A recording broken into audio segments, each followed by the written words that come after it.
ഇടുക്കി വണ്ണപ്പുറം അമേൽ തൊട്ടിയിൽ കാട്ടാനയുടെ ആക്രമണത്തിൽ മരിച്ച അമർ ഇബ്രാഹിമിന്റെ ഖബറടക്കം പൂർത്തിയായി. വിശദാംശങ്ങളുമായി ജെയിൻ ചേരുന്നുണ്ട്. ജെയിൻ, ഖബറടക്കം പൂർത്തിയായി അല്ലേ? അവിടെ നിന്ന് നൽകാൻ കഴിയുന്ന പുതിയ വിവരങ്ങൾ എന്തൊക്കെയാണ് ജെയിൻ?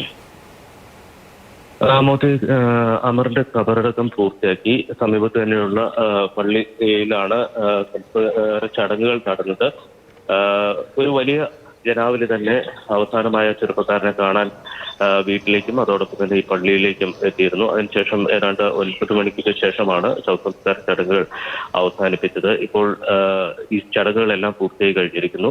നമുക്കറിയാം, വളരെ ദാരുണമായിട്ടുള്ളൊരു സംഭവമാണ് മുള്ളിരിങ്ങാട് മേഖലയിൽ അരങ്ങേറിയത് എന്ന് തന്നെ പറയേണ്ടി വരും. ഈ മേഖലയിൽ കഴിഞ്ഞ കുറേ നാളുകളായി 2-3 വർഷമായി കാട്ടാന ശല്യം ഉള്ളതായി നാട്ടുകാർ പരാതി പറയുന്നുണ്ട്. 40 വർഷത്തോളമായി കാട്ടാനകൾ ഇല്ലാതിരുന്ന ഒരു മേഖലയാണ്. അങ്ങോട്ടേക്കാണ് 2 വർഷം മുമ്പ് 6ഓളം കാട്ടാനകൾ എത്തിയത്. അതിനുശേഷം ഈ പ്രശ്നം പരിഹരിക്കണമെന്നാവശ്യപ്പെട്ടുകൊണ്ട് നാട്ടുകാരുടെ നേതൃത്വത്തിൽ വലിയ പ്രക്ഷോഭവും അതോടൊപ്പം തന്നെ ആവശ്യങ്ങളും നിവേദനങ്ങളും ഒക്കെ നൽകിയിരുന്നു.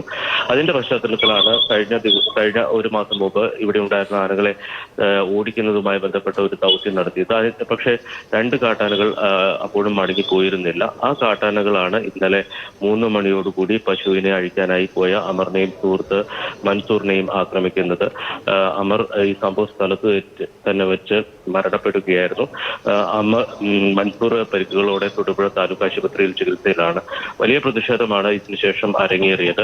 ഏതാണ്ട് താലൂക്ക് ആശുപത്രിയിൽ തൊടുപുഴ ജില്ലാ ആശുപത്രിക്ക് മുന്നിൽ ഇടുക്കി MP ഡീൻ കുര്യാക്കോസ് അടക്കമുള്ള ജനപ്രതിനിധികളും മറ്റ് രാഷ്ട്രീയ പാർട്ടികളുടെ പ്രവർത്തകരും അടക്കം കുത്തിയിരിക്കുകയും പ്രതിഷേധിക്കുകയും ചെയ്തു. ഇതിനുശേഷമാണ് 10 ലക്ഷം രൂപ നഷ്ടപരിഹാരം അനുവദിച്ചത്. 4 ലക്ഷം രൂപ അടിയന്തരമായി കുടുംബത്തിന് കൈമാറി. ഏതായാലും വണ്ണപ്പുറം പഞ്ചായത്തിൽ LDF-ഉം NDA-യും ഇന്ന് ഹർത്താൽ ആചരിക്കുക കൂടിയാണ്.